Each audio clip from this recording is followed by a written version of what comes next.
আসসালামু আলাইকুম সুপ্রিয় শিক্ষার্থীরা, আশা করি তোমরা অনেক অনেক ভালো আছো।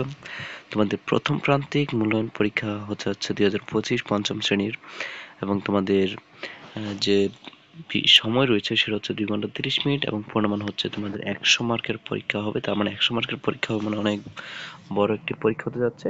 সুতরাং তোমাদের কিন্তু একটু বেশি বেশি পড়তে হবে, তার আগে বলবো। তো তোমাদের পরীক্ষাটি কেমন হবে, কিভাবে হবে, কখন হবে সেটি একটু বিস্তারিত আলোচনা করবো। পুরো ভিডিওটি তোমরা মনোযোগ দিয়ে দেখবে, না হলে কিন্তু তোমরা কিছুই বুঝতে পারবে না। তো এখানে প্রথমত তোমাদের সঠিক উত্তর দিবে, বিসমিল্লাহির 20টা রহমানির সঠিক রহিম। উত্তর সুপ্রিয় প্রশ্নের উত্তর দিতে হবে।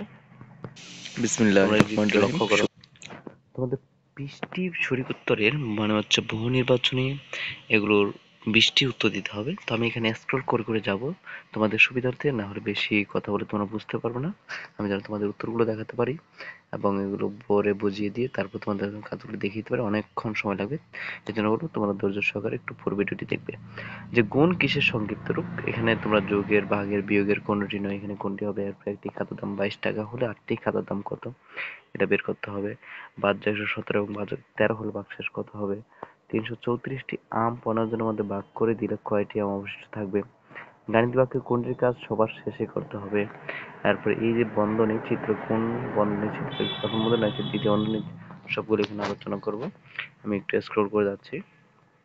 9 নম্বর, 10 নম্বর, 11 নম্বর, 12, 13, 14, আর বাকি 6টি এখানে তোমরা দেখতে পাবে। বাকি 6টি এখানে আছে, যে 15 থেকে এই যে 15 নম্বর, 16 নম্বর, 17 নম্বর, 18 নম্বর, 19 নম্বর এবং 20 নম্বর। এগুলো আমি উত্তরগুলো আমি দেখিয়ে দিব কোন জায়গায় কোন দিয়ে হবে। আর 2 নম্বর যে সংক্ষিপ্ত শূন্যস্থানগুলো রয়েছে সেগুলো আসলে কি হবে, যে এখানে 4 অঙ্কের বৃহত্তম সংখ্যা সাথে যদি গুণ করা হয় তাহলে কত হবে। তো 4 অঙ্কের বৃহত্তম সংখ্যা মানে কি, 4টা 9, 4টা 9 এর সাথে যদি 4টা 9 এর সাথে কত গুণ করলে এখানে 99,000 কি হবে, একক, দশক, শতক, হাজার, লক্ষ, 9,99,900 হবে। সেটা কিন্তু লিখতে হবে। এরপর ভাজ্য গুণ ভাগফল যোগ ভাগশেষ সমান হলে কোনটা হবে। তারপর এখানে দেখো এরকম ভাবে মূলত তোমাদের এই কাজগুলো শূন্যস্থান পূরণ করতে হবে। তারপর 2 নম্বর হচ্ছে তোমাদের এখানে সংক্ষিপ্ত প্রশ্ন, সংক্ষিপ্ত প্রশ্নগুলো উত্তর দিতে হবে। তোমাদের ঠিক যে বইয়ের প্রশ্নগুলো আছে সেই বইয়ের প্রশ্নগুলো একটু আয়ত্ত থাকতে হবে যেন পরীক্ষায় তোমরা লিখতে পারো। হ্যাঁ, তো এখানে বইয়ের প্রশ্নগুলো একটু দেখতে পাচ্ছ। তোমরা দেখতে পাচ্ছ 6 নম্বর, 7 নম্বর, 8 নম্বর, এরপরে রয়েছে 9 নম্বর রয়েছে আয়ত ও বর্গের একটি পার্থক্য। 10 নম্বরে 4 সেন্টিমিটার বাই 20 টাকা বৃত্ত আঁকলে কেন্দ্র হতে পরিধির দূরত্ব কত হবে।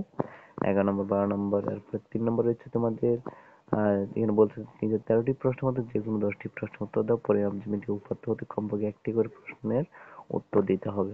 এখানে দেখা যায় এক ব্যক্তির মাসিক বেতন 24,000 টাকা, কিন্তু একদিন অনুপস্থিত থাকলে 650 টাকা কাটা হয়। সে প্রতি মাসে 4 দিন অনুপস্থিত থাকলে বছর শেষে সে মোট কত টাকা পাবে। তো এখানে তোমরা দেখতে পাচ্ছ সবগুলো তো আমি দেখানোর চেষ্টা করব, তোমরা একটু লক্ষ্য রাখো। তো এখানে দেখো 7 নম্বর, 6 নম্বর, 6 নম্বরটা দেখতে পাচ্ছ, আর 7 নম্বর, 7 নম্বর পর 8 নম্বর, 9 নম্বর, 10 নম্বর, এখানে 11 নম্বর ও 12 নম্বর, 13 নম্বর প্রশ্ন রয়েছে। এখানে 12 নম্বর এবং 13 নম্বর প্রশ্ন পর্যন্ত রয়েছে। এখানে 13টি প্রশ্ন থেকে তোমাদের লিখতে হবে 10টি প্রশ্ন উত্তর। এরপরে সংক্ষিপ্ত প্রশ্ন, শূন্যস্থান, সঠিক উত্তরগুলো সঠিকভাবে যদি তোমরা দিতে না পারো তাহলে কিন্তু তোমরা কিছুই পারবে না, তোমাদের জন্য সমস্যা হবে। এই জন্য বলবো সবাই একটু মনোযোগ সহকারে, গুরুত্ব সহকারে একটু ভালোভাবে বাসায় একটু মনোযোগ দিয়ে পড়ো, যেন একটা পরীক্ষা ভালো রেজাল্ট করতে পারবে। এটা মনে রেখো, তোমাদের প্রথম শ্রেণীর পরীক্ষায় মানে বার্ষিক পরীক্ষা মনে মনে করতে হবে। কারণ হচ্ছে তোমাদের প্রথম শ্রেণীর পরীক্ষা বলে দিবে তোমাদের বার্ষিক পরীক্ষা কেমন হবে, তোমাদের বার্ষিক পরীক্ষার প্রস্তুতি কেমন হবে। সেজন্য একটু ভালোভাবে ভিডিওটি মনোযোগ দিয়ে দেখো। এবং তোমরা এখনো যারা লাইক, কমেন্ট এবং শেয়ার করোনি, তারা তোমরা এখনই তোমার লাইক, কমেন্ট এবং শেয়ার বেশি বেশি করে দাও, যেন এরকম তোমাদের পাশাপাশি তোমাদের বন্ধুরাও এই ভিডিওগুলো পেয়ে যায়। তো এখানে আমি এখন উত্তরগুলো দেখাবো। তোমরা এখনো যারা শিখন একাডেমি চ্যানেলটিতে সাবস্ক্রাইব করোনি, তোমরা এখন এই চ্যানেলটিতে সাবস্ক্রাইব করে রাখো। এখন দেখো যে স্পেশাল মডেল টেস্ট যেগুলো রয়েছে, যে উত্তরমালাগুলো দেখাবো। এক নম্বরে যে কাজগুলো রয়েছে, 1 নম্বরগুলো দেখতে পাচ্ছ। এরপর খ নম্বর যে কাজগুলো রয়েছে, শূন্যস্থানগুলো দেখতে পাচ্ছ। এরপর 2 নম্বর এখানে যে প্রশ্নগুলো রয়েছিল, প্রশ্নগুলো তোমরা একটু দেখো। এখানে প্রশ্নগুলো তোমাদের যদি লেকচার পাবলিকেশনের গাইড থেকে থাকে তাহলে সেখান থেকে তোমরা পৃষ্ঠাগুলো বের করে তাহলে তোমরা মিলিয়ে নিতে পারবে, তাহলেই হয়ে যাবে আশা করি প্রিয় শিক্ষার্থীরা। তো আজকের জন্য এতটুকু। পরবর্তী ভিডিওগুলো পাওয়ার জন্য তো আমন্ত্রণ রইল। যেন কোনোভাবে মিস না হয়, চেষ্টা করি আমাদের শিখন একাডেমি চ্যানেল থেকে সবগুলো ভিডিও পাওয়ার জন্য। আর যদি কোনো সমস্যা থাকে বা কোনো কিছু জানতে ইচ্ছা হয় তাহলে অবশ্যই আমাদের নক করবে, আমরা ভিডিও বানিয়ে তোমাদের জন্য দিব। তোমাদের অসংখ্য অসংখ্য ধন্যবাদ পুরো ভিডিওটি দেখার জন্য।